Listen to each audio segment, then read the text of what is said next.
teman-teman juga sama di sana. Oke, kita mulai aja kali ya teman-teman sambil nanti mungkin juga menunggu teman-teman ataupun rekan-rekan yang lainnya untuk bisa bergabung bareng-bareng sama kita di sini ya. Bareng saya dengan Awan di sini, teman-teman boleh manggil saya dengan Kak Awan ya. 90 menit kurang lebih kita akan ngobrol-ngobrol bareng, sharing bareng dan juga nanti kita akan mensoret-soret buku dari KS Ranger semuanya. Gitu ya, teman-teman KS Ranger semuanya. Dan juga thank you banget yang sudah hadir tepat waktunya. Ya, appreciate buat kalian. Ini tadi running ya, teman-teman ya. Nah, sip. Diskusi, bener banget. Kita perlu diskusi dulu nih teman-teman nanti ya. Bisa banget. Pokoknya waktunya fleksibel buat teman-teman semuanya. Oke, di absen dulu nih mungkin nih. Ya, ada 1, 2, 3, 4 teman-teman ini ada Angeli, Nabila, Winda, Marlina. Dari mana teman-teman? Boleh dong ya. Sambil kita kenalan ya, sambil nanti kalau mau tunjukin buku boleh ya, tapi boleh dong.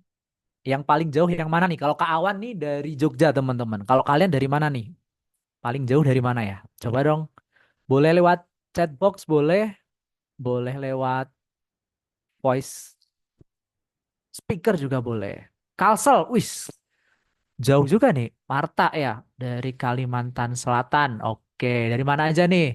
Ada lagi mungkin yang dari, oke, Anjali dari Tangerang. Marlina Rizkiana dari Jatim. Wis, masih Jawa ya. Ada yang mungkin dari daerah timur teman-teman ada nggak nih di sini nih? Jogja. Wih, ada temennya juga nih. Nabila, Nabila dari Jogja. Sama ya berarti ya dengan kawan di sini. Wih, Winda Bantul ya.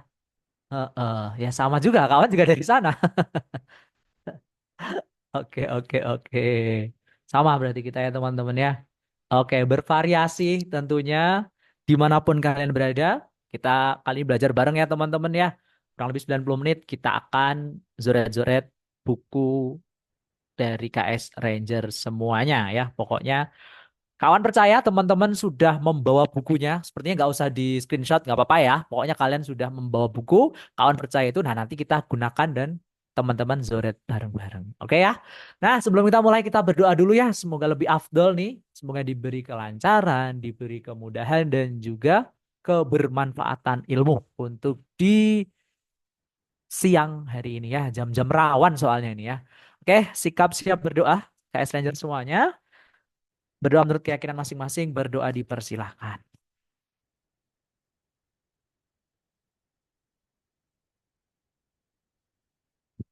Oke, cukup. Oke, baik teman-teman.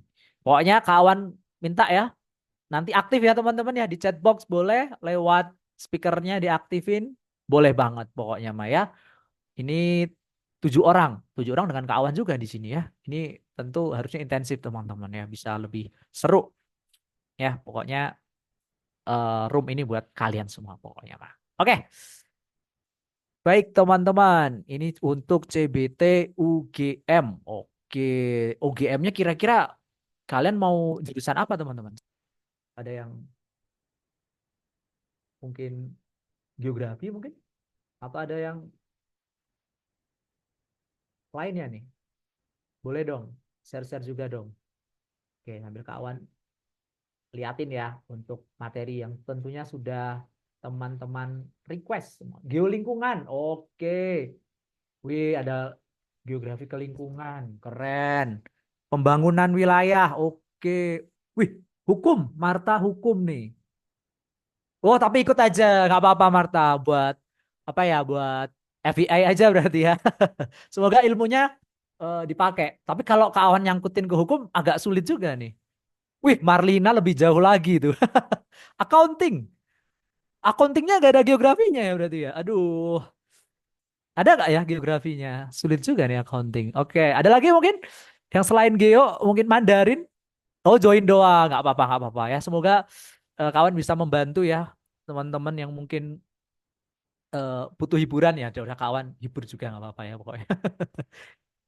Oke, biasa nonton Bang Windah mungkin, nah sekarang nonton ke Awan nggak apa-apa ya. Oke, geografi 2, hukum dan accounting. Wes, beragam ya ternyata ya. Tapi nggak apa, semoga teman-teman bisa mendapatkan sesuai dengan apa yang teman-teman inginkan. Amin ya teman-teman ya. Oke, nggak apa-apa. Hukum, accounting, kita belajar bareng yuk. Ya, pokoknya kawan bisa eh, coba generalkan. Semoga bisa umum ya, yang lingkungan, yuk, dan yang pengembangan wilayah, yuk kita kerjain bareng-bareng dari soal yang sudah di request. Oke, kawan izin.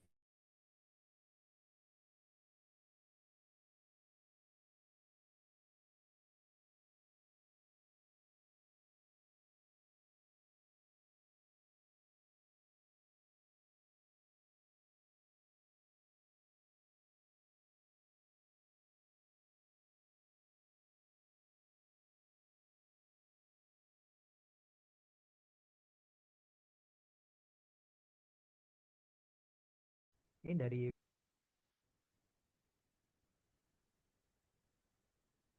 ya. Oke, sebentar ya teman-teman ya. Pokoknya kita akan 5 kurang lebih 10 soal yang teman-teman kemarin sudah sudah bagikan. Pokoknya kawan akan sharekan materi itu nanti ya. Nah, nanti teman-teman sambil kita diskusi, sekali lagi diaktifkan. Oh ya, nanti tolong diaktifkan untuk pronunciation-nya. Oke. Ya, masih belum bisa share screen ya teman-teman ya. Udah tertampil belum ya? Apakah sudah tertampil? Oh, belum. Oke, bentar sebentar ya. Nah, sudah nih, sebentar. Semoga sudah sih.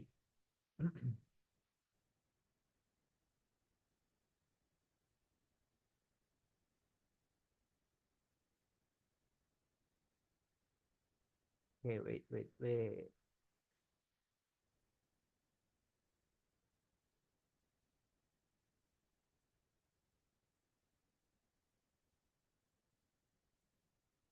Oke, cukup lama teman-teman ya. Sebentar. Ternyata ada gangguan teknis sebentar teman-teman. Yuk. Kawan biasanya pakainya ini teman-teman. Pakai eh, apa ya namanya? Google Meet ya.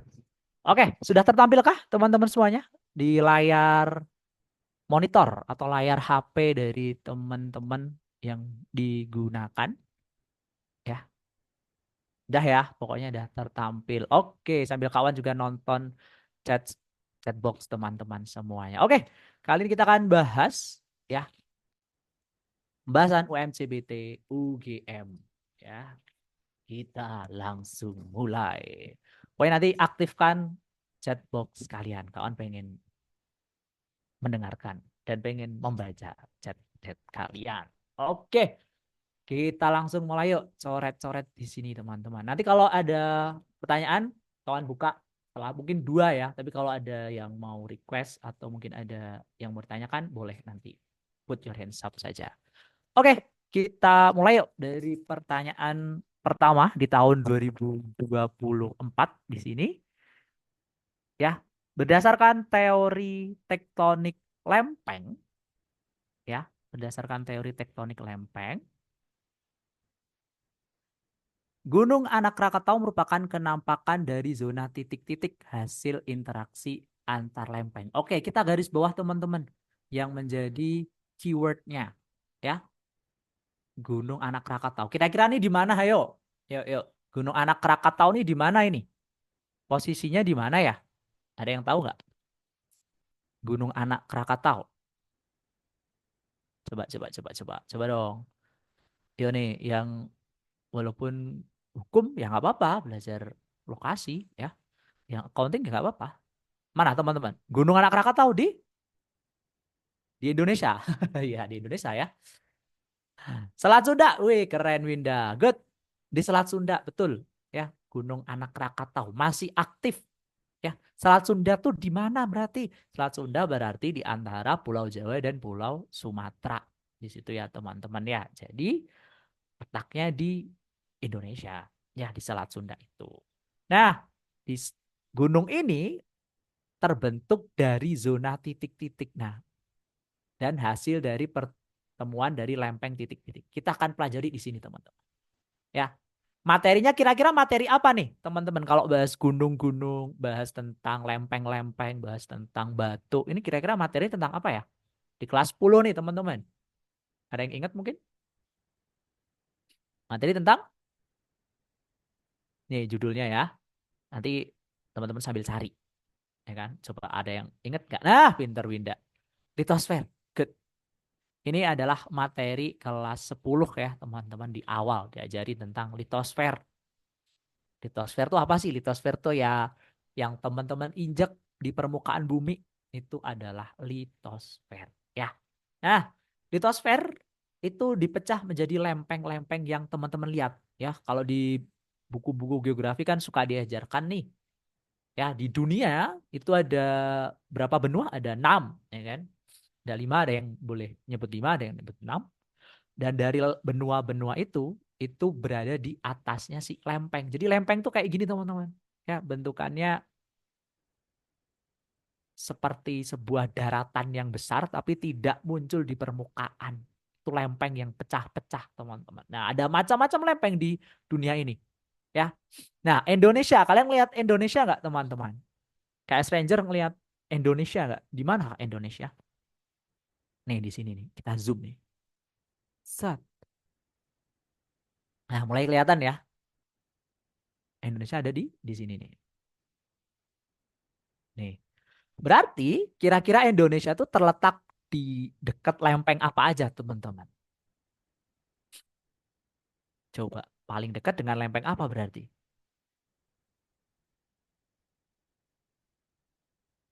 Di dekat dengan dua lempeng, ya kan? Ada lempeng Eurasia di utara dan lempeng Australia di selatan. Ini selatan, ini utara. Nah, sebenarnya udah menjawab sih, teman-teman. Ya, sebenarnya udah menjawab. Lokasinya ada di situ. Lempengnya ada Eurasia dan Selat Australia. Terus lempeng ini bergerak, teman-teman. Per tahunnya itu bisa bergerak. Tapi bergeraknya nggak kayak joget TikTok ya. Bergeraknya ini berapa mili saja tiap tahunnya. Kenapa? Kok kira-kira lempeng ini kira-kira bisa bergerak? Kenapa? Ada yang tahu nggak? Karena apa? Yuk coba. Boleh dong aktif dong. Yuk. Kawan pengen nanya nih. Kenapa ya, teman-teman? Kenapa, kenapa, kenapa?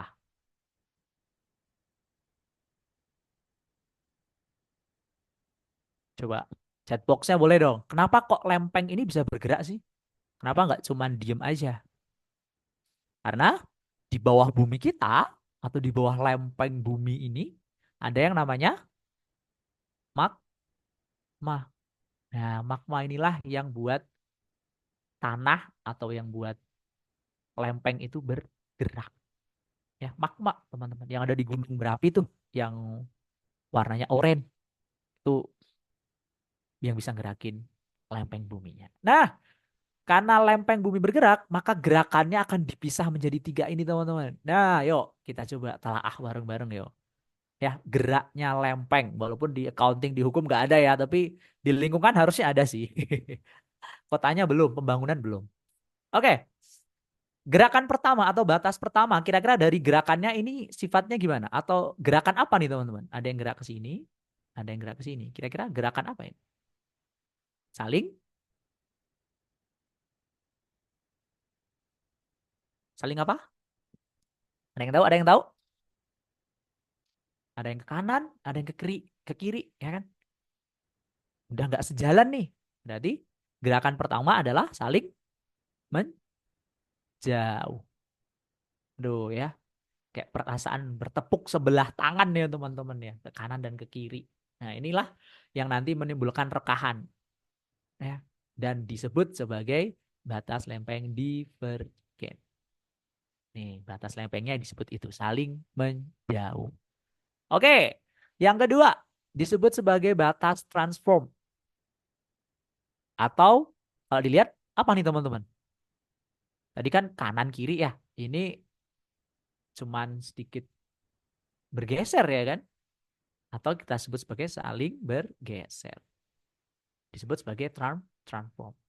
Geser, bergeseran saja. Nah, yang ini disebut sebagai batas lempeng konvergen. Kalau dilihat, konvergen itu mirip kayak divergen secara terbalik. Atau saling, apa nih teman-teman? Saling bertubrukan. Aduh, semoga nanti tulisan kawan kebaca ya teman-teman ya. Semoga, aduh, takut juga kawan itu tulisannya jelek bejelek teman-teman ya. Jarang nulis nih teman-teman kalau di sekolah, tapi semoga kebaca ya. Saling bertubrukan itu konvergen. Nah, yang terjadi di lempeng-lempeng dunia ini ada yang divergen, ada yang konvergen, ada yang transform. Nah, ada yang terakhir, ada yang tahu yang belum? Nah, bertubrukan tuh bertabrakan. Betul, Marta. Thank you. Bertubrukan atau bertabrakan. Ya kayak mungkin di drama-drama Korea gitu ya, papasan, tabrakan, nah, cinlok, nah itu mirip dengan hal kayak gitu. Itu kalau bertabrakan disebut konvergen. Kalau ini konvergen bukan teman-teman. Ini nabrak sih, ya kan? Cuman ada salah satu sisi yang menghujam. Menghujam tuh masuk ke bawah, ya, masuk ke bawah. Menghujam, ada yang masuk ke bawah. Kalau konvergen tadi hanya ini tubrukan sehingga naik naik naik. Nah, kalau di ini ada salah satu sisi yang masuk ke dalamnya. Maka kita sebut zona ini sebagai zona atau pergerakan subduksi. Nah, ini bisa terjadi teman-teman. Kenapa? Karena perbedaan jenis antara kerak benua atau daratan gampangannya dengan lautan. Ya, kerak benua ketemu kerak samudra atau daratan ketemu lautan. Ketemu nih, kuat yang mana? Ternyata kuat yang darat sehingga lautnya harus mengalah dan masuk ke dalam bumi atau ke dalam bawah permukaan bumi. Terus ke dalam jadilah dia nanti magma yang bisa keluar menjadi sebuah gunung berapi. Nah, itu dia contoh dari pergerakan ya. Jadi di bumi kita ini Tuhan menciptakan macam-macam gerakan, teman-teman. Ada yang bergeser, contohnya ini. Ada yang bertabrakan, contohnya ini. Ada juga yang menjauh, contohnya di sini. Ya kan? Jadi sekali lagi dunia ini tidak baik-baik saja, teman-teman ya. Bukan hanya Iran dan Israel, tapi bumi ini juga bergerak. Menarik ya, teman-teman. Nah, kembali ke soal yuk. Kembali ke sini. Kira-kira Gunung Anak Krakatau ini terciptanya dari zona apa? Yuk, boleh dong yang tahu jawabannya tulis di kolom chat box. Yuk, ada pokoknya kan 10 nih, 5. Baru nanti kawan lanjut ke soal berikutnya. Yuk, jawabannya apa, teman-teman? Gampang lah harusnya. Oke, satu. Yuk, yang lain. Kawan pengen aktif nih. Yuk, yang belum kelihatan. Ayo, ayo, ayo. Sok jawabannya. Oke, baru satu aja nih jawabannya. Yang lain, yang lain masih ragu atau mungkin bingung? Nah, oke, thank you Marlina, Winda. Oke, thank you. Aktif ya, Kak. Ya, harus aktif teman-teman biar semangat. Yes, jawabannya adalah D, betul. Zona subduksi atau zona menghujam. Ya, tubrukannya udah sampai yang masuk ke dalam. Mantap. Betul, betul, betul. Itu ya untuk nomor 16 tahun 2024. Ini bertanya tentang zona batas lempeng atau pergerakan. Oke, ya semoga aman teman-teman. Ya dari nomor satu ini. Kalau nanti ada yang kelewat, coba nanti diulang lagi videonya. Nanti kan dikasih lagi ya. Oke, lanjut ke nomor tahun 2024, nomor 30. Ya, kalau dari soal nih kira-kira materinya tentang apa nih? Ayo, teman-teman. Ada yang ingat nggak? Materinya dulu nih, tentang apa nih? tentang El Nino. Wah, apa ini? Tentang apa dulu materinya, teman-teman? Tentang iklim. Good. Yes, iklim dan juga atmosfer. Betul sekali. Materinya adalah tentang itu ya. Kita akan membahas salah satu iklim yang nanti disebut sebagai El Nino. Dampak El Nino pada sektor perikanan, kata kuncinya di sini, dan juga di laut tropis. Oke, kita garis bawah tadi ya kata kuncinya El Nino, perikanan dan wilayah tropis. El Nino, apa ini El Nino? Ya, mungkin kawan nyebutnya El Nino ini kayak anomali teman-teman ya. Ya kan? Kalau anomali kan pasti tahu banyak ya kan dibanding kawan. Nah, pasti kalian tahu lah anomali apa aja ya kan. Cuman kawan mau nambahin anomalinya adalah si El Nino ini. El Nino La Nina, teman. Kita pelajari El Nino aja. El Nino ini apa sih? Yuk kita singgung. El Nino ini adalah memanasnya suhu lautan di Samudra Pasifik Tengah atau di pantai Peru, teman-teman. Jadi di sini nih, memanasnya di sini. Ya, titik sentral panasnya di sini dan di sini. Ya, titik panasnya. Panasnya dari siapa? Ya dari matahari. Mana mataharinya menyinari, fokusnya tuh sentralnya di sini. Ya, di daerah yang keawan warna biru di sini.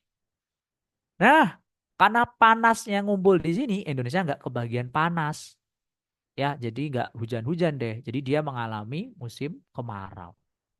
Harusnya gimana? Harusnya cuaca normalnya gini teman-teman.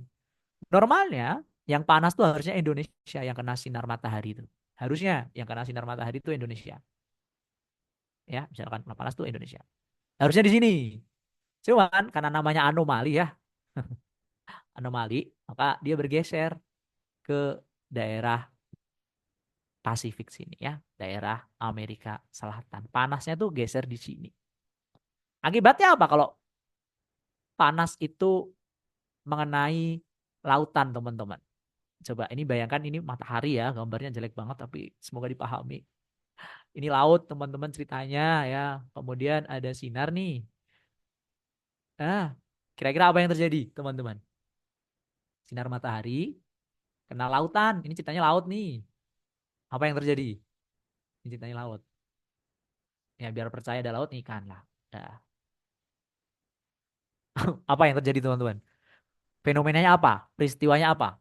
Ada sinar matahari kena laut. Maka apa yang terjadi? Ada yang tahu? Ada yang tahu? Yuk, fenomenanya. Nih ada matahari kena laut. Lautnya jadi, coba ada yang tahu nih? Satu, siapa nih? Ya, pinter Winda. Wes, keren Winda mah. Aktif pisan. Good. Evaporasi atau penguapan ya. Sama kayak kalian. Lama-lama kalian nguap juga nih dengar suara keawan. Cuman di sini penguapannya adalah dari laut, nguap, titik-titik air berubah ya. Terus titik-titik uap itu berubah menjadi sebuah awan. Nah, awan inilah yang nanti jadi hujan lama-lama ya. Evaporasi naik ke atas uap air jadi awan dan jadi hujan. Nah, El Nino itu bagi daerah Peru, bagi daerah Amerika Selatan itu hujan. Cuman karena hujannya cuman di daerah sini, Indonesia tidak kena hujan. Indonesia mengalami apa? Indonesia mengalami kemarau atau panas berlebih karena nggak dapat air, teman-teman. Airnya semua habis di Pasifik, habis di Peru, habis di daerah Amerika Selatan sana. Indonesia sama sekali nggak terkena air. Ya, jadi panas bet panas, teman-teman. Ya, logikanya Indonesia panas. Nah, kemudian apa yang terjadi di lautan tropis? Tropis itu yang Indonesia nih, teman-teman. Apa yang terjadi di Indonesia kalau hujannya jatuh di sini? Ya, hujannya cuma jatuh di sini, di Indonesia nggak terjadi hujan. Maka fenomenanya apa yang terjadi, teman-teman? Yuk, coba kita geser ke atas. Nih, sektor perikanan. Apa hubungannya Indonesia musim kemarau nih Indonesia? Apa hubungannya sama ikan? Dan apa hubungannya sama tropis, teman-teman? Hubungannya apa ya? Ada yang bisa menghubungkan? Coba. Yuk, kawan bantu nih tadi. Gambarnya mana ya? Enak tadi. Ini ya. Oke. Nih. Peru hujan. Indonesia musim kemarau. Akibatnya apa? Indonesia memiliki panas yang berlebihan. Ya, Indonesia berlebihan akan panas. Akibatnya apa kalau panas berlebih? Otomatis di daerah laut, ya. Nah, panasnya berlebih di daerah laut juga relatif panas. Maka nutrisi dari si plankton, alga itu tidak tumbuh secara maksimal. Ya, tidak tumbuh. Kan? Karena panas teman-teman. Airnya ya kayak mendidih juga lama-lama kan. Jadi planktonnya nggak hidup, nutrisinya nggak ada. Kalau planktonnya nggak ada, otomatis ikannya pun juga tidak tumbuh subur. Ya, ikut juga si ikan mah. Maka di laut tropis mengalami hal demikian teman-teman. Ya, yang terjadi di daerah tropis, daerah Indonesia. Kalau El Nino. Kalau La Nina gimana Kak Awan? Tinggal di switch aja teman-teman, tinggal dibalik. Ya, tipsnya adalah teman-teman ngapalin satu aja, nggak usah banyak-banyak. Satu aja El Nino. La Ninanya nanti ngikut kok. Aman-aman. Ya, El Nino itu tadi ya, bagian Indonesia kemarau, lautnya jadi panas, maka ya, pengaruhnya cukup besar bagi perikanan. Maka jawabannya yang mana nih teman-teman? Bagi Indonesia atau di daerah tropis? Satu. Oke, langsung jawaban. Boleh, siap deh. Nggak usah lama. Oke, yuk. Yang tahu langsung tulis di kolom chat box. Tiga, oke yuk. Nambah lagi, good. Ada lagi mungkin? Yuk, lima deh minimal. Yuk, kan pengen denger chat box kalian. Rame gitu ya. Oke, oke, oke, oke. Ya, oke, thank you. Lima jawaban. Yes, dua dan empat. Betul. Yang benar adalah plankton menurun, ikan menurun. Ikan karang ya. Nemo, Dory, dan Marlin dan teman-temannya nggak hidup. Panas mereka ya. Fungsi mereka. Kalau 2 dan 4 kira-kira jawabannya apa teman-teman? Ada yang tahu nggak kalau model soal tipe C ini? Atau ada yang belum hafal? Nggak apa-apa sih ya. Kan tadi ada instruksinya juga. Nah, pinter. Good. Marta, Anjeli, dan teman-teman lainnya. Sip. Betul. Adalah C. Ya, 2 dan 4 benar. Itu jawabannya adalah C. Good job. Oke, litosfer sudah, atmosfer sudah. Sampai sini ada pertanyaan dulu belum teman-teman? Adakah pertanyaan? Boleh ditulis di chat box. Oke, adakah? Oh, ada yang mengaktifkan speaker kah? Oke, nggak jadi ya. Oke, lanjut teman-teman. Ada pertanyaan?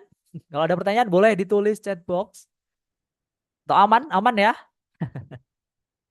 Saya bisa lihat kalian, tapi saya tahu kalian semangat lah pokoknya ya.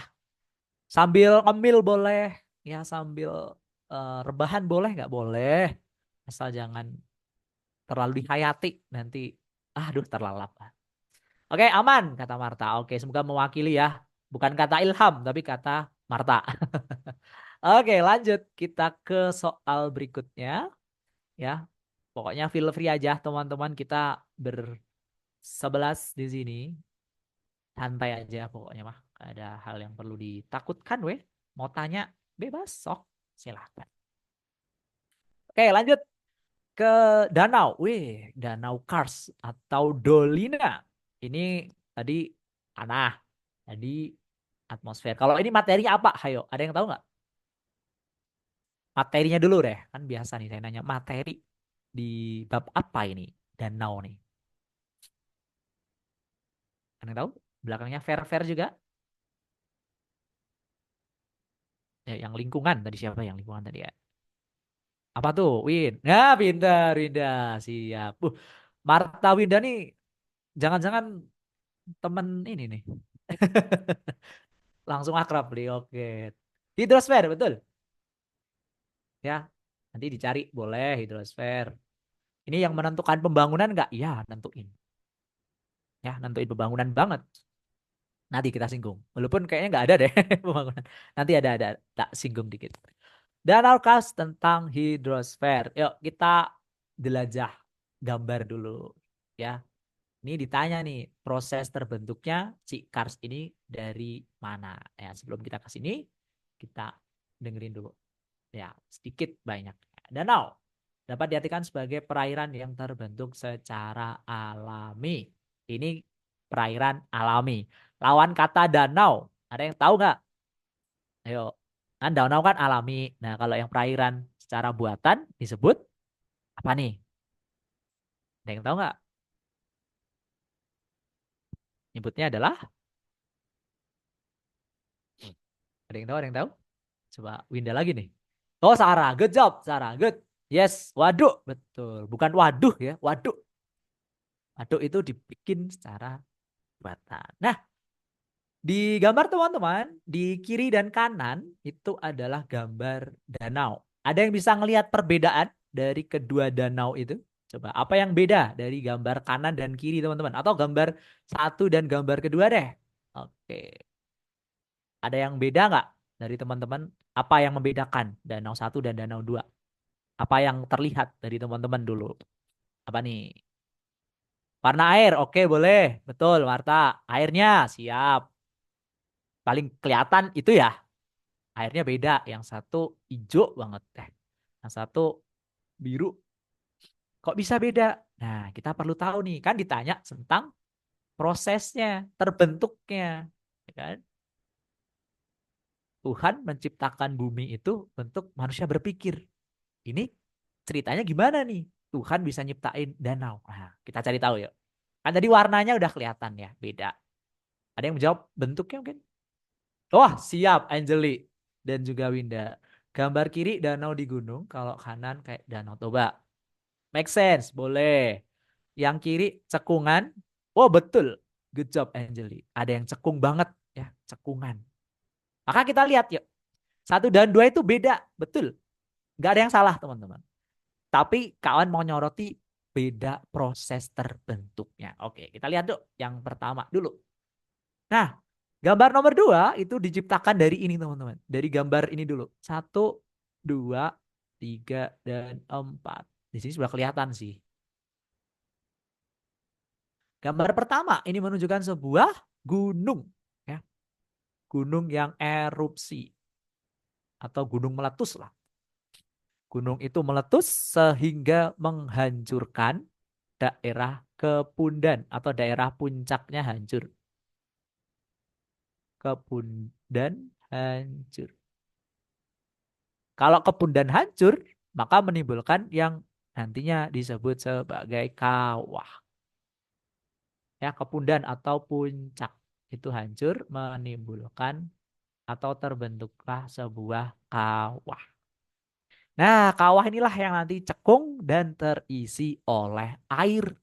Ya, air apa? Air hujan. Air hujan ditampung di situ lama-lama menjadi kira-kira jadi danau apa teman-teman? Danau titik-titik nih yuk geografi nih depannya V. Yuk, dari gunung meletus dan hancur atasnya cekung disebut gunung. Ya, gampang ya. Vulkanik, yes. Vulkanik. Iya, itu untuk gambar nomor 2. Ini vulkanik teman-teman. Kok nggak terlalu cekung Kak? Ya sebenarnya dalamnya itu cekung teman-teman. Karena airnya udah banyak banget. Nah, sedangkan nomor 1 ini prosesnya beda lagi teman. Nomor 1 itu dilihat dari sini. Nah, di sini nih. Oke, kita akan melihat batuan kapur ya atau nama lainnya batuan gamping atau nama lain lagi limestone ya, batuan gamping, kapur atau limestone sama. Ya, mungkin ada yang tinggalnya di kota nih ya, ada yang Tangerang tadi. Semoga pernah ngelihat batu kapur ya, karena geografi ngelihat batu-batu juga kadang ya. Oke, ada batu, batunya tuh kalau batuan kapur teman-teman, kalau teman-teman zoom ya, zoom in, zoom out, batuannya kayak gini teman-teman. Ya, banyak. Apa nih ciri-cirinya teman-teman? Yang kelihatan di gambar apa ini? Cirinya apa? Kalau batuan kapur tuh dilihat. Yuk, ada yang bisa ngeliat nggak nih? Ya, ada yang fobia juga nggak? Bisa ada fobia bulat-bulat ya. Berongga, good job Winda. Good. Memiliki pori atau berongga ya, bentuknya bulat-bulat seperti itu nih. Berongga. Kenapa kok berongga? Ternyata batuan kapur kalau kena air hujan ya, itu biasanya nanti sifatnya bolong-bolong kayak gini. Ya, betul. Ya, dia kena air hujan, lama-lama larut. Larut nih kayak ini teman-teman. Kalau yang tren sekarang viral, kalian udah nyoba belum? Yang ada pakai kunyit dituangin ke dalam gelas terus disenterin. Ada yang udah nyoba mungkin? Kan katanya ini ya, apa sih? Tren Tinkerbell ya atau apa sih? Saya nggak tahu ya. Pokoknya itulah. Nah, sifatnya nanti akan larut. Lama-lama larut. Sama halnya dengan batuan gamping. Coba kita lihat sketsanya ya. Tuh, dua, tiga, dan empat. Sebentar. Sorry, kebalik. Tiga, empat. Nah, ini ceritanya batuan gamping kena hujan. Ya, lama-lama bolong-bolong kayak tadi. Bolong-bolong-bolong lama-lama. Terus larut ke dalam. Ya, lama-lama yang ditinggalkan itu bakal cekung dulu biasa seperti ini. Lama-lama cekungannya menjadi amblasan. Ya, dari yang kecil lama-lama amblasannya jadi semakin besar dan finalnya menjadi seperti yang kalian lihat di gambar ini. Amblesannya cukup besar ya, menjadi cekungan. Nah, inilah yang kalian lihat di gambar yang pertama. Gambar pertama ini adalah karena batuan gamping. Kenapa kok warnanya hijau? Karena bisa aja ada alganya, ada NaCl-nya, ada batuan kapur yang ikut di sana jadi warnanya hijau. Oke, kembali ke sini teman-teman. Ya, gampang sih harusnya ya. Maka danau Kars itu terbentuk karena adanya titik-titik. Proses gampang nih mah. Udah sampein soalnya. Yuk, jawabannya adalah tadadam. Yes. Betul. Winda dan Angeli. Larut akan adanya air ya. Ada pertukaran kimiawi di sana kalau dijelasin ya. Maka larut, larut, larut, larut, larut, jadilah nanti seperti ini. Ya, di bawahnya batuan kapur nanti ada stalagmit, stalaktit teman-teman. Kalau teman-teman mungkin pernah melihat atau mungkin pernah membaca, nah itu ada itu. Oke, kita lanjutkan ke nomor berikutnya. Ya, tadi membahas tentang danau. Sekarang kita ke bencana. Tahun 2023 nomor 25. Nanti sambil dibaca ya. Oke, ini soal tipe B atau tipe 2 yang kita menilai suatu pernyataan. Ya, ada pernyataan, ada alasan. Oke, kita baca dulu yuk pernyataannya. Jenis mitigasi bencana dapat dibedakan menjadi dua, mitigasi struktural dan mitigasi non-struktural. Oke, sebelum ke sana, ada yang tahu mitigasi nggak sih? Apa ini mitigasi teman-teman? Mitigasi, belum kita ke sana. Ya, kelas 12. 12 sekarang tuh berarti kalian udah ini ya berarti ya. Pencegahan bencana boleh disebut pencegahan. Nah, pencegahan bencana kan apa? Oke, kita singgung yuk. Kita tarik dulu ke sini. Tah. Nah, kita artiin dulu yuk. Bencana itu apa dan gimana penanggulangannya tadi ya. Oke, bencana tuh kalau diartikan teman-teman, suatu hal yang menyebabkan sebuah kerugian baik korban jiwa ataupun harta. Ya, jadi patah hati belum termasuk bencana ya teman-teman. Putus cinta belum termasuk sebagai bencana ya kan. Bencana ada apa aja ya? Contohnya di gambar ada banjir, gunung meletus, gempa bumi, tsunami, COVID, tawuran dan sebagainya. Itu termasuk bencana. Nah, dan bencana itu bisa ditanggulangi, bisa diminimalisir, bisa diantisipasi. Ya, bukan dihindari, tapi diminimalisir. Kalau dihindarin, hmm, sudah juga bencana, nggak bisa ya bisa diantisipasi, bisa dikurangi dampaknya. Nah, penanggulangan. Kita akan melihat dua hal. Yang pertama adalah pra bencana atau sebelum, saat bencana, ya saat terjadinya bencana, dan juga pasca. Pasca itu berarti setelah. Nah, sebelum, saat, dan setelah. Di bencana di klaster 3. Sebelum, saat, dan setelah. Apa yang akan dilakukan ketika bencana apa ya? Contohnya adalah bencana gempa bumi. Nah, apa sebelumnya, apa saat yang harus dilakukan dan setelahnya apa? Itu dipikirkan dalam siklus manajemen bencana. Nah, kita akan singgung mitigasi tadi ya. Mitigasi tadi sempat disampaikan oleh Winda, itu pencegahan bencana, penanggulangan bencana boleh.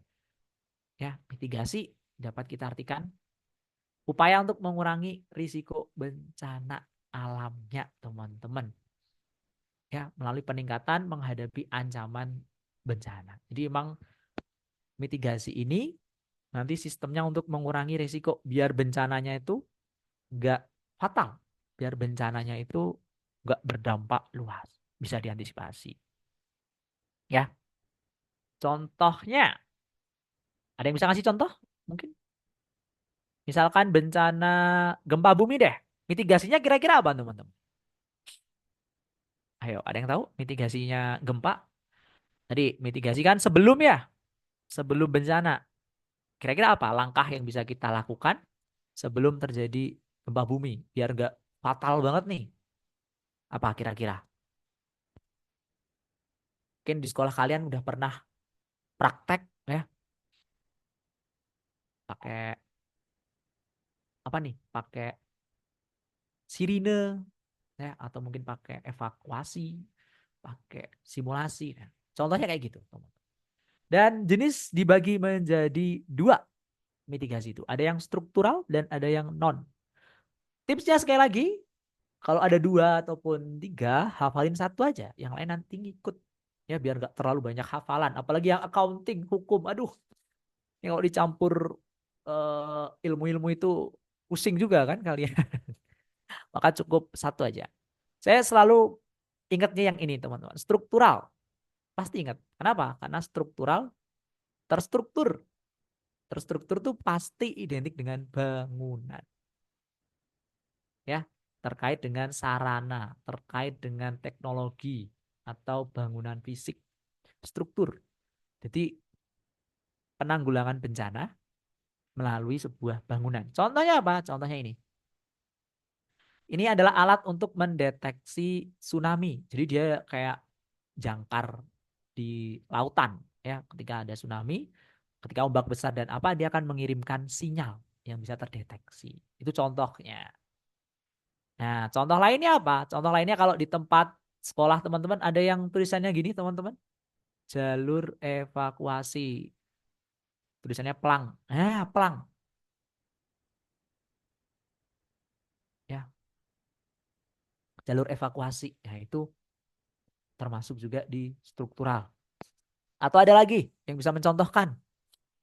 Misalkan pembangunan dinding untuk biar ombak laut nggak terlalu kena. Nah, itu boleh juga. Ya, termasuk yang struktural. Non struktural berarti apa? Sebaliknya, dia tentang peraturan aja. Ya, dia cuman sebagai bentuk peraturan, bukan bangunan. Oke, atau alat. Oke, kembali ke pernyataan. Mitigasi dibedakan jadi struktural dan non struktural. Benar atau salah, teman-teman? Yuk, benar atau salah?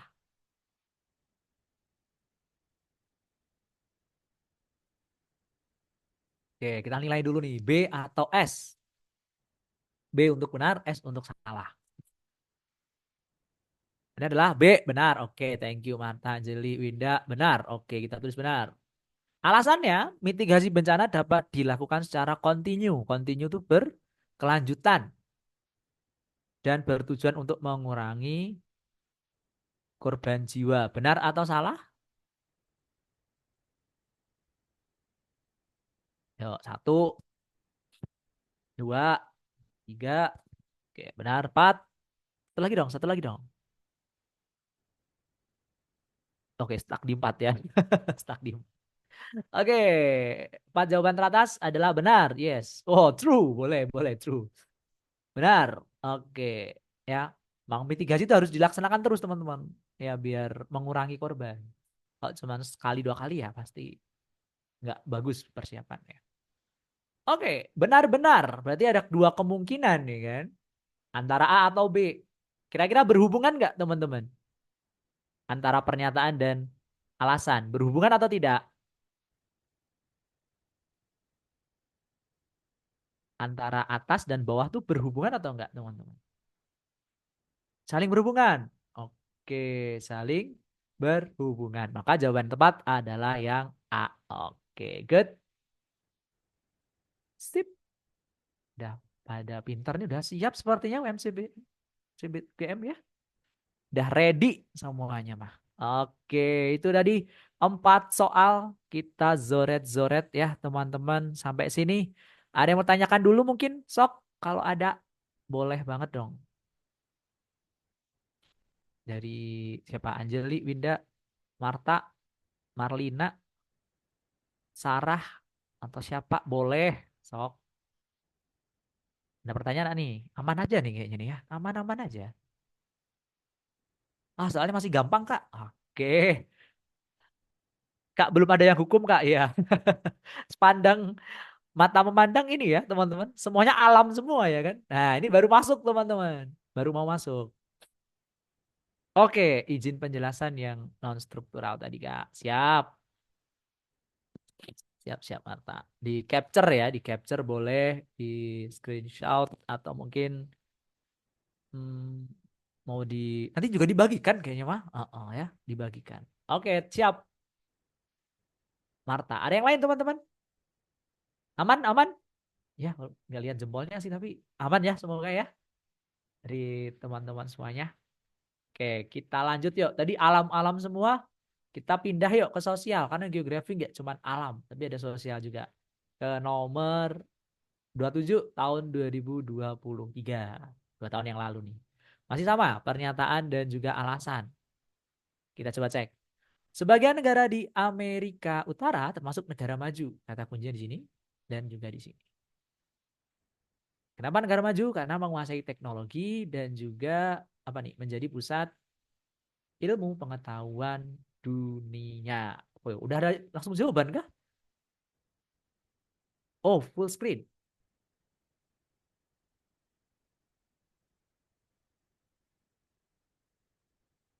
Oke. Sudah ya teman-teman ya. Semoga udah tampak.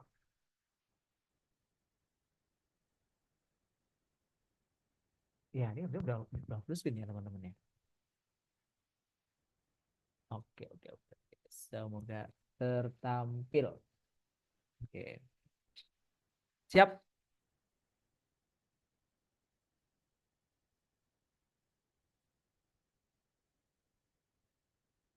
Oke. Semoga sudah ya Kak ya. Udah full screen dengan tampilan. Ini saya udah full screen.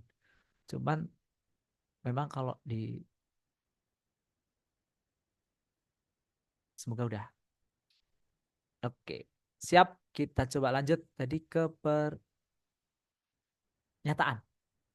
Di pernyataan teh disampaikan tentang sebagian benua ya, sebagian benua ini menjadi pusat perkembangan ilmu dan juga pengetahuan. Oke.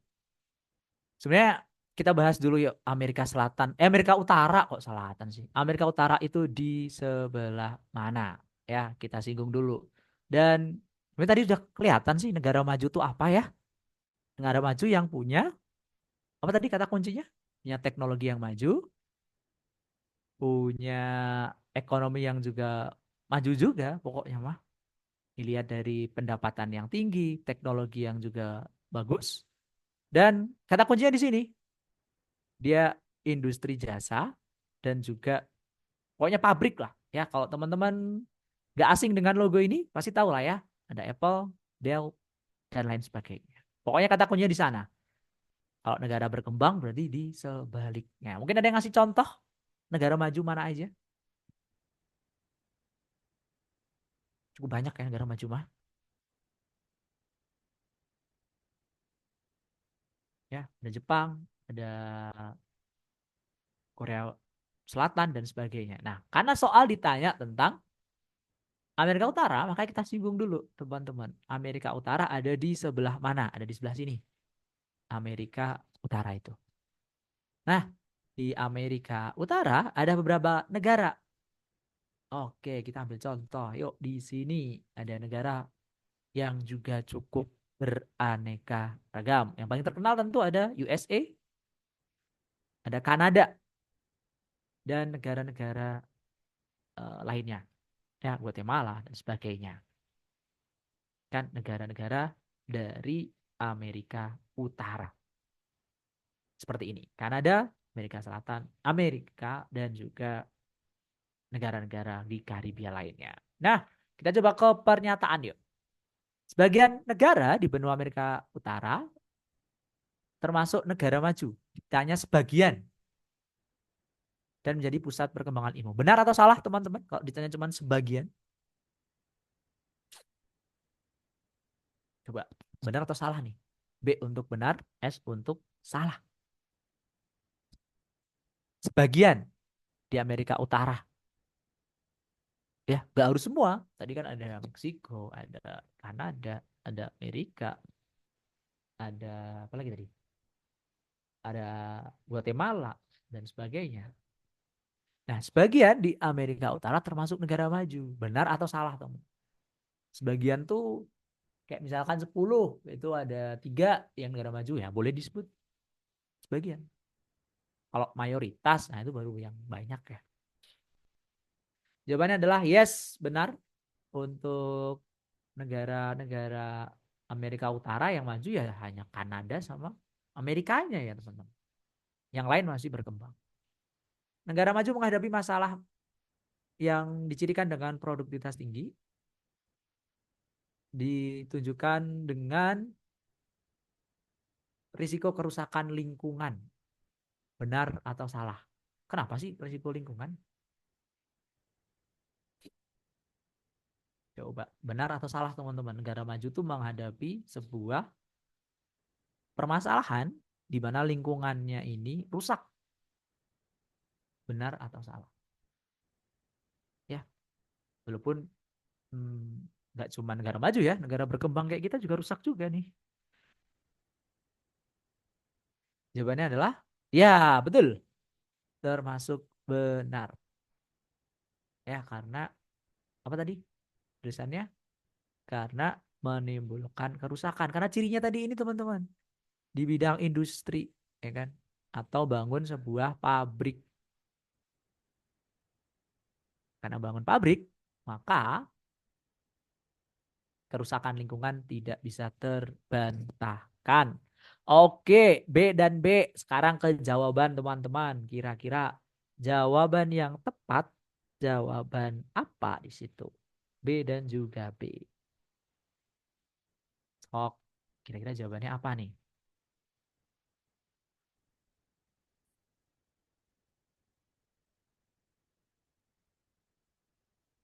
Oke, Martan jawab A, Marlina A, Winda jawab berhubungan. Ada yang lain mungkin yang punya beda boleh.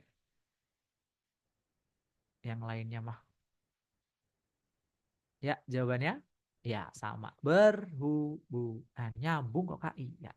Boleh dikatakan seperti itu. Produktivitas terkait dengan kerusakan ya. Dan jawabannya A. Yes, betul sekali teman-teman. Good. Kita lanjut ke soal nomor 6 ya. Tadi, nah ini nih. Tadi teh yang kota-kota siapa ya tadi ya? Tapi ini bukan kota juga sih, cuman prolognya doang. Materinya tentang lingkungan ya, tentang lingkungan ya, tentang lingkungan. Karena kalau lingkungan kita bahas tentang polusi dan sebagainya. Tahun 2023, soal nomor 28, beberapa kelemahan penggunaan metode hujan buatan untuk mengatasi polusi yang pekat di kawasan kota besar adalah titik titik. Oke, kira-kira yang mana nih, teman-teman? Untuk mengatasi polusi yang pekat bisa dilaksanakan metode hujan buatan. Nah, sebelum ke sana, kita coba kasih materi sedikit yuk tentang hujan buatan itu. Soal nomor 6 ya. Ya. Oke, tadi sempat disinggung teman-teman juga, kayak stranger semuanya di awal bahwasanya hujan terbentuk dari yang namanya evaporasi. Ya, lautan terkena sinar, maka terjadi evaporasi, kondensasi, dan juga nanti jatuh menjadi sebuah hujan. Oke, ya kan? Jadi sebuah hujan yang ada di sana. Nah, ini kalau normalnya, normalnya. Sekali lagi ada anomali teman-teman. Kalau tidak terjadi hujan di kota besar akibat mungkin banyak polusinya nih di sini nih. Jadi nggak bisa terbentuk awan yang cocok, maka dibutuhkanlah modifikasi cuaca atau hujan buatan. Nah, seperti namanya, buatan. Dibuat siapa? Dibuat oleh manusia melalui sistem penaburan bahan kimia ke dalam awan. Ya, ini sketsanya seperti gambar di bawah. Ada sebuah wahana ya, wahana kayak pesawat, atau mungkin drone, atau mungkin eh, apa lainnya lah pokoknya. Yang membawa sebuah bahan kimia yang itu ditaburkan ke sebuah awan. Tujuannya apa? Tujuannya adalah untuk mengikat sebuah NaCl itu di dalam sebuah uap air. Jadi biar kandungan airnya tuh banyak di sana. Ya, banyak di sana. Diharapkannya seperti itu. Nah, dari sini nantilah awan itu bisa untuk menjadi sebuah hujan. Cuman sekali lagi dilihat dari awannya karena tidak setiap awan bisa dilakukan. Ini di sketsa ini ditulis ada awan cumulus, awan cumulonimbus. Kalau di sini ke awan ya, kalau di sini awannya beda, beda lagi nih. Cumulus dan cumulonimbus. Wah, ini geografi banget ya. Tapi dari katanya cumulus, kata kuncinya. Ada yang tahu? Arti kata cumulus itu seperti apa? Cumulus. Arti dari awan yang gimana nih? Kan ada yang cirrus, cumulus. Cumulus dulu deh. Bentuknya dilihat dari gambar. Kira-kira apa? Ayo, ada yang mau jawab? Nih, Winda, Marta, Marlina. Nah, dari yang ada Angeli boleh. Sok. Tauren, Nabila, Cumulus. Ya, bergumpal gitu aja boleh. Ya, gumpalan. Berarti dia tebal. Kan? Tebal atau bergumpal. Kalau bingung mengartikan bergumpal teman-teman kayak ngelihat Shaun the Sheep ya, kayak ngelihat domba. Nah, itu bentuknya bergumpal tebal itu bisa untuk dimodifikasi hujan yang ngumpul di situ gede-gede lagi yang dikasih garam, ada zat glasioniknya juga, itu nanti bisa untuk terjadi sebuah hujan ya. Jadi nggak usah panggil Mbak Rara, tapi panggil hujan buatan lewat ini. Oke, kita kembali ke soal yuk. Kita zoret-zoret jawaban yang salah mungkin. Kelemahan penggunaan hujan buatan. mengatasi polusi di kota. Kota kan banyak polusi karena transportasi ya. Satu, kelemahan dari metode ini adalah bergantung pada kondisi ada tidaknya awan. Benar atau salah? Bergantung pada kondisi ada tidaknya awan. Yes, benar. Oke. Tidak bisa sembarangan dilakukan di seluruh awan. Benar atau salah? Benar juga. Oke. Bisa menimbulkan pencemaran tanah. Benar atau salah, teman-teman? Benar. Kenapa? Kenapa kok benar, teman-teman? Kenapa kok bisa tercemar tanahnya? Nah, pintar, Rinda. Mengandung NaCl, kebanyakan garam kalau turun, tanahnya juga asin juga ya, lama-lama. Ya kan? Jadi tercemar juga lama. Terakhir, mengakibatkan banjir jika tidak tepat sasaran. Benar atau salah? Tidak tepat sasaran, teman-teman. Benar atau salah? Benar, R-nya 5 kalau kata Marta. Yes. Benar. Dan jawabannya adalah benar ya. Kalau nggak tepat, memang bisa melenceng ya karena didorong oleh adveksi, didorong oleh angin. Jangan lupa, awan tuh bergerak karena angin, ya kan? Anginnya gerak, ya udah ngikut aja dia kan. Turunnya bisa di sembarang tempat. Satu, dua, tiga, empat benar, maka jawabannya adalah yes. Good job. Gampang ya, kalau bareng-bareng gampang kan? Ya, beda ya kalau sama ICBD beneran ya soalnya. Ini ya kan.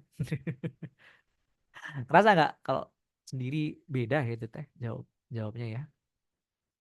Kalau bareng-bareng enak kan. Nah, ya, sering bareng-bareng makanya teman. Nah, tuh. Setuju tuh Infokerkom. Mantep tuh. Infokerkom. Utul, sok langsung bikin grup, langsung Google Meet atau mungkin eh pokoknya jangan undang saya gitu ya. Enggak. Maksudnya belajar di ini teman-teman dengan tentor lainnya juga kan. Setelah ini kalian akan ada jadwal dengan tentor lainnya juga maksudnya. Sip. Oke, tadi ke al ke-6. Kita lanjutkan dulu yuk.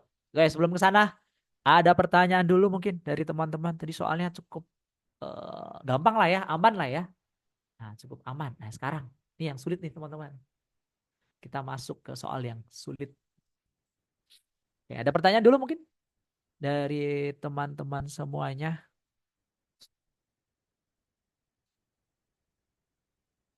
Oke, ditunggu nih. Satu, dua, tiga. Oke, tidak ada. Atau belum ada, belum ada. Ya, semoga paham lah teh apa yang kawan sampaikan. Nah, kenapa kawan bilang ini sulit? Karena ini perlu konsentrasi secara mendalam. Ya, ini soal cukup lama, tahun 2022, ke tahun yang lalu berarti ya, di nomor 21. Ini kita akan menilai sebuah pernyataan.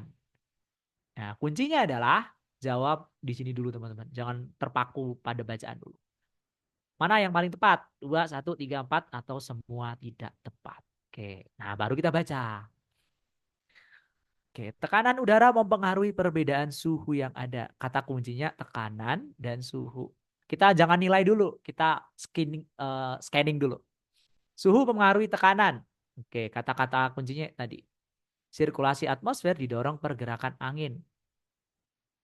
Atmosfer didorong angin akibat perbedaan suhu didorong karena tekanan. Jadi suhu mempengaruhi tekanan. Mirip kayak nomor satu teman-teman. Sorry, kayak nomor dua. Oke. Nomor 4, hubungan antara suhu dan tekanan berbanding lurus. Itu kata kuncinya ya. Oke, sekarang kita telaah yuk. Tadi kan kata kuncinya tekanan, suhu, tekanan, suhu. Nah, kita singgung. Apa itu suhu? Ya, sifu. Suhu dapat diartikan sebagai panas dinginnya suatu udara. Kalau suatu tempat itu kena panas berlebih, kayak di gambar nih contohnya. Nah, kena panas berlebih, maka dia disebut suhu udaranya itu tinggi atau disebut panas. Ya, contohnya ini di sini gambar stick pen aja dah. Nah, dia kepanasan kalau terlalu banyak sinar matahari di sana, ya kan? Terlalu kena panas, dia panas juga, suhunya jadi panas. Berlawanan, kalau di tempat itu sinar matahari sedikit, maka suhunya menjadi rendah atau juga dingin. Ya, kalau sedikit sinar matahari. Ya, ini berperan penting. Oke, gampang ya, gampang. Kita bawa konsep kedua yuk. Ketekanan, ditekan. Yang namanya tekanan kan pasti ditekan. Nah, tekanan itu adalah berat massa suatu udara. Ternyata udara punya yang namanya berat. Berapa kilo? Nah, ini pertanyaan buat cewek-cewek ini suka bikin sensi ya. Berapa kilo gitu kan.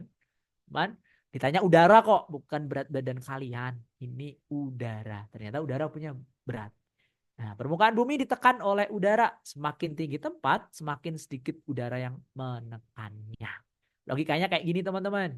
Ada orang yang ditumpuk-tumpuk. Ya. Ini yang paling atas, ini yang paling bawah. 1, 2, 3, 4. Kira-kira siapakah yang paling berat teman-teman? Yang paling merasa berat siapa teman-teman? Nomor 1, nomor 2, nomor 4. Jawabannya tentu adalah nomor 4 yang paling apa ya? Yang paling berat. Nah, ini sama halnya dengan susunan lapisan atmosfer kita, ya kan? Kalau di geografi kan ada troposfer, stratosfer. Nah, itu yang paling berat yang bawah. Kenapa disebut berat? Karena banyak ini air molekulnya. Ternyata udara tuh ada molekul-molekulnya yang mungkin nggak kelihatan ya, tapi ada. Nah, itulah yang terjadi pada wilayah-wilayah yang berada punya berat tinggi. Dia punya molekul, udara tuh punya molekul yang mengisi ruang yang kosong. Ya, jadi logikanya seperti itu. Jadi yang paling berat tuh pasti yang paling bawah. Banyak udaranya lah ibaratnya, banyak udara. Sedangkan semakin ke atas langit, molekul udaranya sudah mulai dikit-dikit. Yang mengisi mulai dikit-dikit. Nah, panjat pinang kata Marta ya. Iya, panjat pinang untuk analogi tekanan. Oke. Sampai sini udah paham lah ya semoga ya teman-teman ya. Jadi bisa dibayangkan bahwa udara ini punya kemampuan untuk mengisi sesuatu ya. Kalau relung hati yang ngisi biarkan yang lain ya, jangan udara ya. Nah, aman lah, siap. Semoga Marta ya.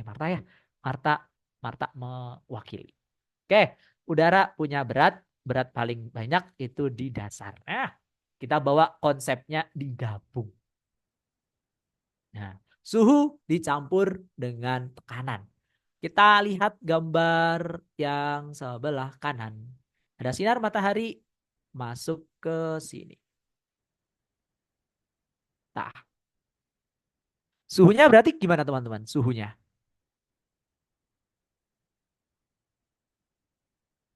Suhunya tinggi atau rendah? Kalau kena sinar matahari, sungguhnya suhu udaranya tinggi. Ya, pasti dong. Iya, tinggi. Nah, tahu panas. Sekarang tekanannya, udara yang mengisi berat itu, tekanan udara atau yang molekul-molekul tadi, kira-kira tinggi atau rendah kalau kena panas? Ah, pinter. Good. Sip. Marta, Anjali, Sarah, teman-teman lainnya. Oh, ada yang tinggi juga. Ternyata tekanan udaranya rendah. Kenapa? Molekulnya sudah mulai menguap. Ya, kalau kena panas, molekulnya tuh hilang ibaratnya teman-teman. Memuai ibaratnya mah. Ya, nggak ada yang mengisi. Ya, kayak relung hati nggak keisi tuh. Karena menguap semua udaranya. Berbeda halnya kalau dia dingin. Nah, molekul udara yang mengikat ini di sini banyak banyak teman-teman. Molekulnya banyak banget. Maka terbalik ya. Maka dari konsepnya berbanding apa? Berbanding terbalik. Antara apa? Antara suhu dan juga tekanan udara. Kalau suhu udara tinggi, tekanan udara pasti rendah. Kalau suhu udara rendah, tekanan udaranya tuh yang menekan tuh lebih banyak. Karena yang ngisi udaranya, molekulnya tuh banyak dan banyak. Gitu ya teman-teman ya. Dan bisa dipahami nih. Oke, kita coba ke sini. Semoga gak pusing nih. Oke, satu, tekanan udara mempengaruhi perbedaan suhu sehingga pergerakan angin bisa terciptakan. Benar atau salah? Nomor satu. Salah. Ya, salah. Kenapa kok salah? Karena harusnya suhu yang mempengaruhi tekanan. Oke.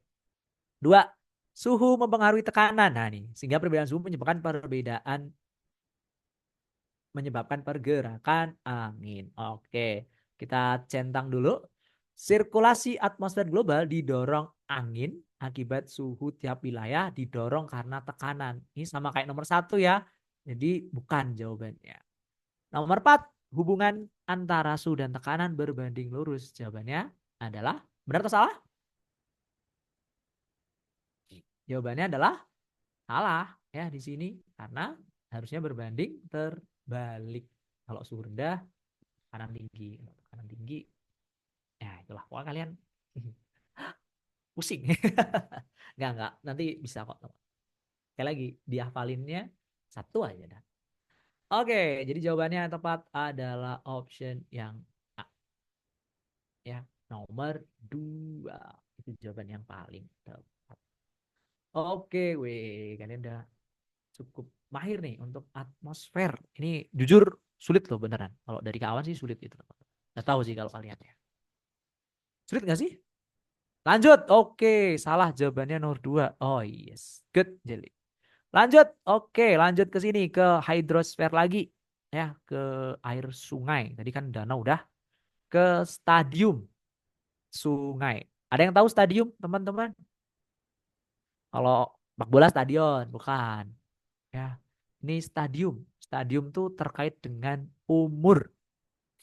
Nah, kalau bicara umur pasti bicara muda dan juga tua ya. Oke, kawan deh mewakili tua kan. Kalian yang mewakili muda ya kan.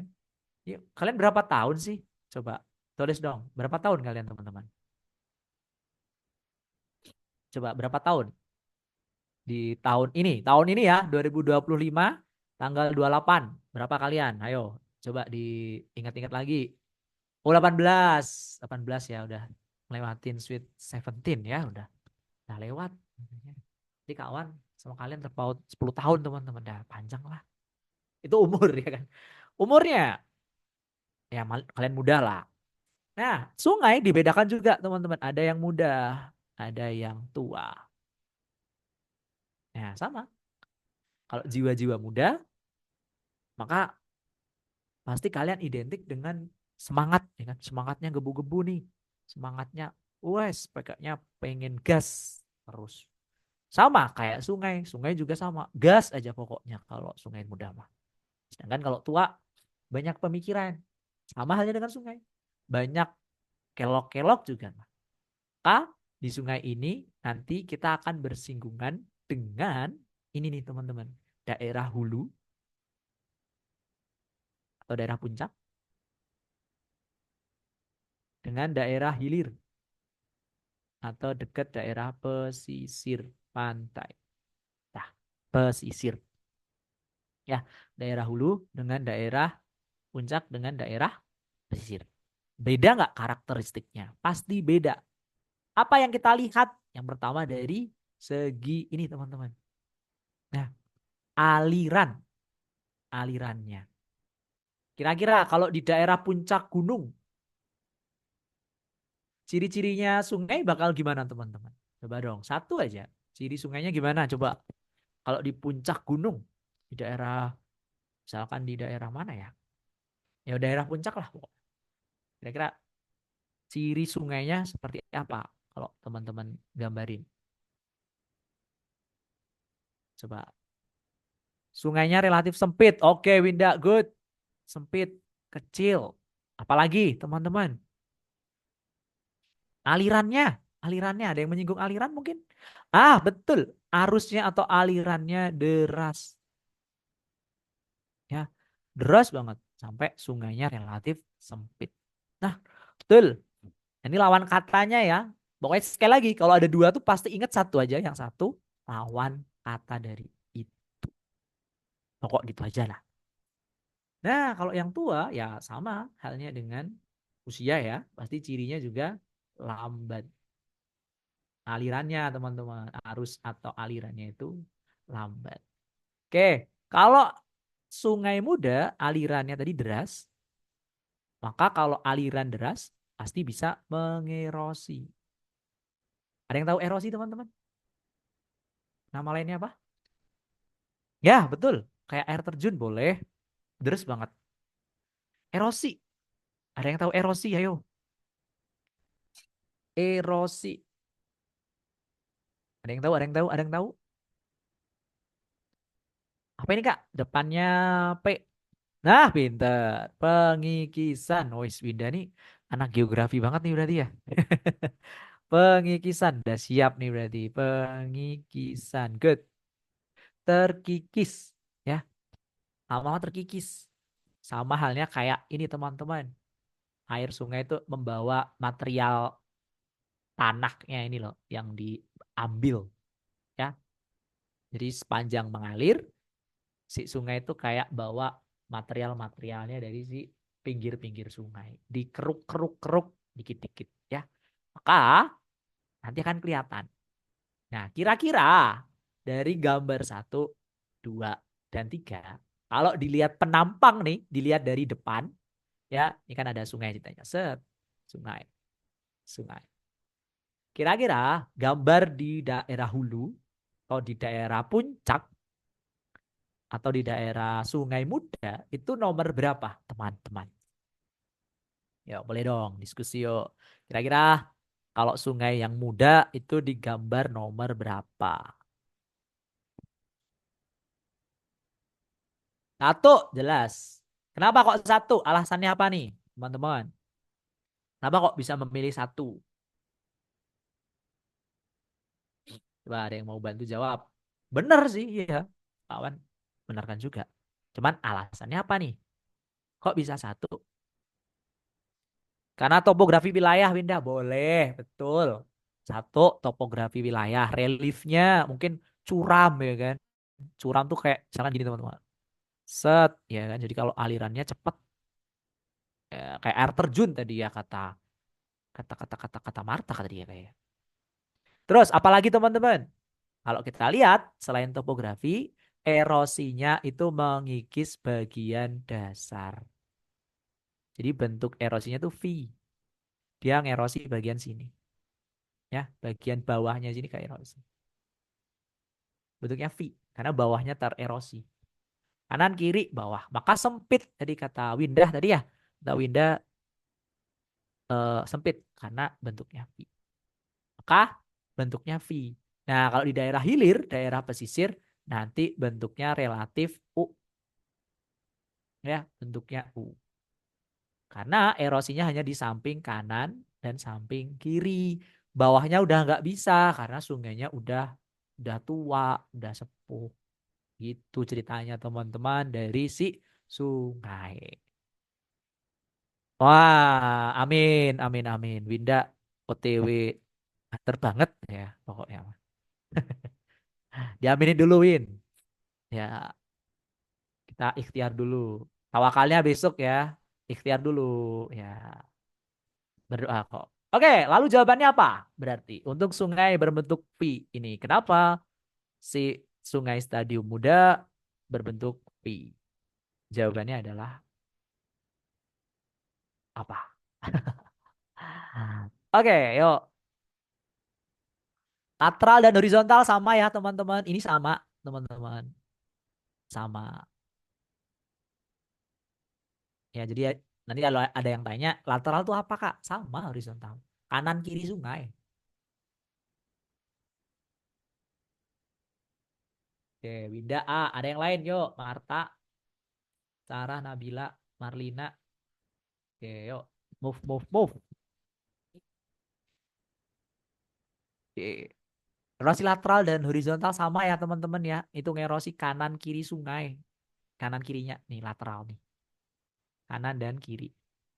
Bukan yang bawah ya, bukan yang bawah, bukan. Hanya kanan kiri.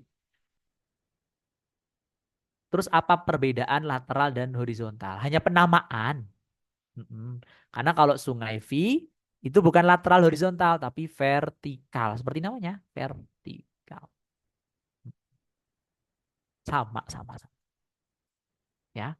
Nah, maka jawaban tepat adalah benar tadi yang dibilang Winda. Ber karena gradien besar. Apa gradien besar? Kemiringan teman-teman, kemiringan lerengnya besar. Maka bentuk sungainya akan berbentuk huruf V karena alusnya deras. Gitu ya teman-teman ya, bukan lamban, bukan keras.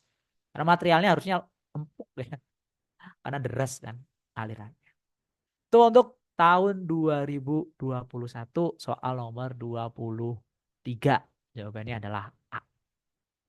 Oke, yuk. Oke, sampai sini ada pertanyaan dulu lagi mungkin teman-teman dari teman-teman semua. Semoga menambah ya yang tadi accounting, yang tadi hukum, semoga menambah eh, pemahaman atau istilah lah minimal. Oke, lanjut ke soal nomor 2018 soal 34 ya. Kita bersinggungan dengan peta ya.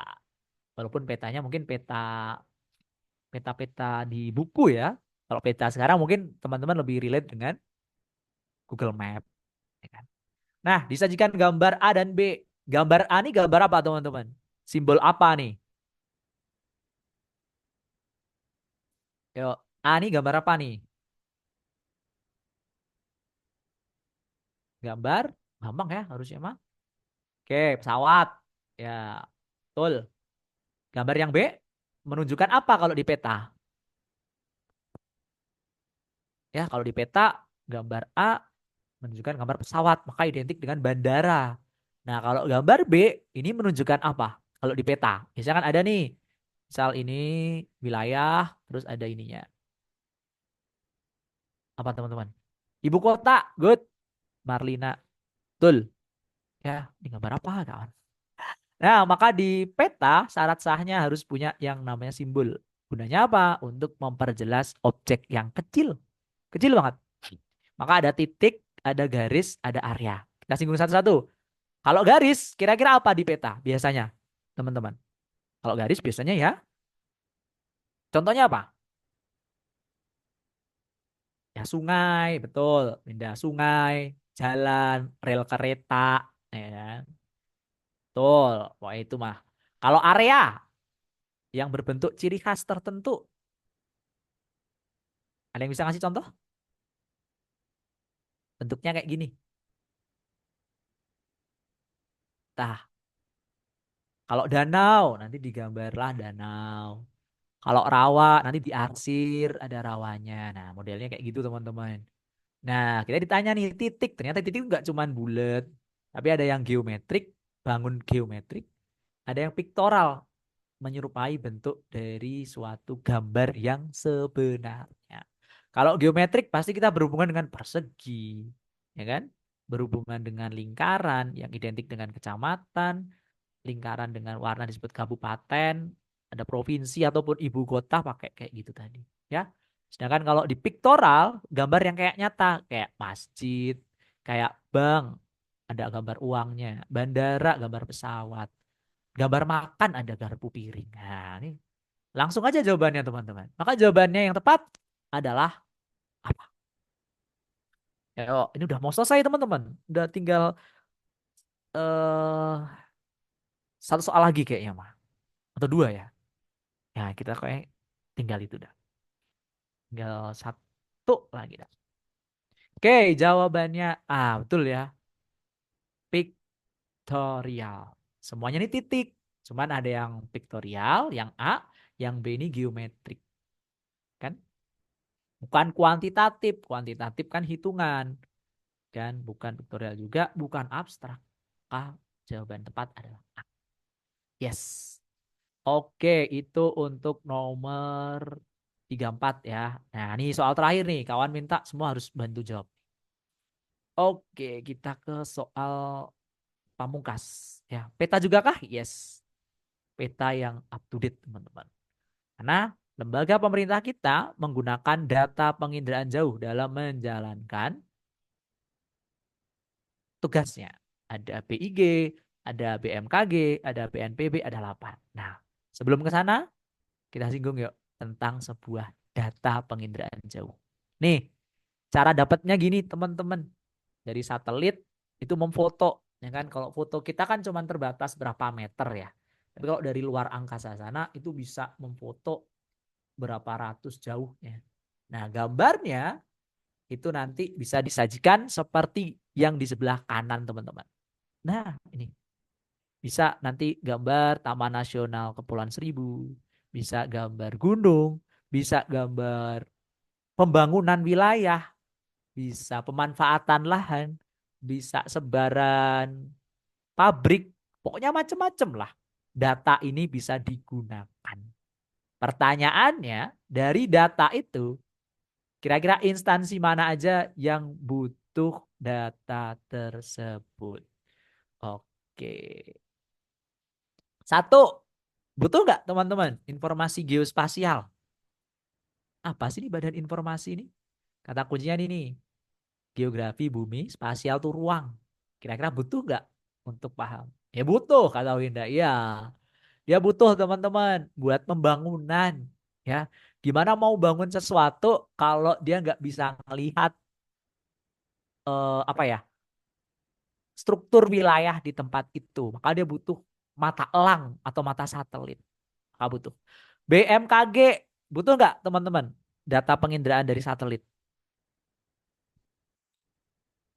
Butuh dong ya buat mantau mungkin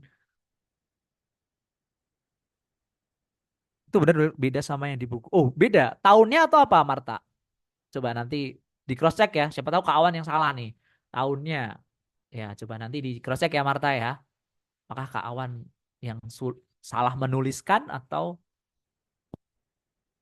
yang ada di buku nih. Tapi soalnya sama ya Marta ya. Semoga sama ya. Oke, BMKG butuh. Butuh juga untuk melihat tensi hujan dan sebagainya. BNPB penanggulangan bencana. Kira-kira perlu nggak data penginderaan jauh? Menurut teman-teman dari satelit. Ya, butuh juga ya buat menilai korban gempa, hancurnya seberapa. Terakhir 8, 8, 6, atau 8, 9, 10. Ya, lembaga penerbangan, antariksa, pesawat, dan lain sebagainya. Ya, tentu butuh ya buat menilai suatu relief ya yang misalkan dipakai untuk pendaratan atau dipakai untuk menentukan ketinggian tempat. Maka 1, 2, 3 semua butuh informasi data dari pengendaraan jauh. Semuanya. Ya, Gojek pun juga pakai. Kita juga pakai teman-teman. Salah satunya ya Google Map itu termasuk penginderaan jauh. Maka jawaban yang tepat untuk soal nomor 39 ya. Nanti tahunnya silakan dicek ya teman-teman. Kawan nanti mungkin takut salah nih tahunnya mungkin kawan yang mungkin tadi lupa. Jawabannya adalah ya semua berlaku benar. Oke, itu dulu teman-teman untuk 10 soal ya. Udah 10 ya. 10 soal yang mungkin teman-teman tadi sempat request atau sudah di request dari rekan-rekan kalian yang lainnya mungkin terkait dengan pembahasan soal geografi. Oke, sampai sini ada pertanyaan dulu mungkin teman-teman apa yang mungkin bisa kawan bantu sekali lagi feel free bagi saya mah. Oke, ada pertanyaan. Satu, dua, tiga, tidak ada. Oke, ya berarti teman-teman teh udah siap semua nih untuk UMC BT UGM ya. Anjeli, Sarah, Nabila, Marlina, Winda, dan teman-teman lainnya ya. Saya doakan semoga teman-teman sukses, lancar terus pokoknya mah sampai ini ya dalam pengerjaannya ataupun dalam setiap urusannya pokoknya. Oke, Angelis, tunjukin yang simbol peta. Siap. Ya, pokoknya sekali lagi thank you untuk teman-teman semuanya. Gak ada pertanyaan nih, mah. Aman weh ya. Berarti semoga ilmu yang Kak Awan sampaikan bisa bermanfaat dan berguna untuk teman-teman semuanya ya. Sekali lagi terima kasih untuk teman-teman kesan pesannya dong ya. Mungkin mesti ditulis di kolom chat box. Silahkan boleh banget. Sekali lagi terima kasih teman-teman untuk kehadiran dan partisipasinya. Doa sukses untuk UMCBT-nya. Mungkin sampai sini dulu pertemuan Kak Awan ya menemani teman-teman semuanya. 90 menit. Kalau ada pertanyaan, feel free. Boleh nanti sambil dihubungi di belakang ya. Kita tutup dengan baca hamdalah bersama-sama. Alhamdulillahirabbil alamin. Terima kasih teman-teman semuanya. Sukses terus. Sampai jumpa lagi. Assalamualaikum warahmatullahi wabarakatuh. Bye-bye.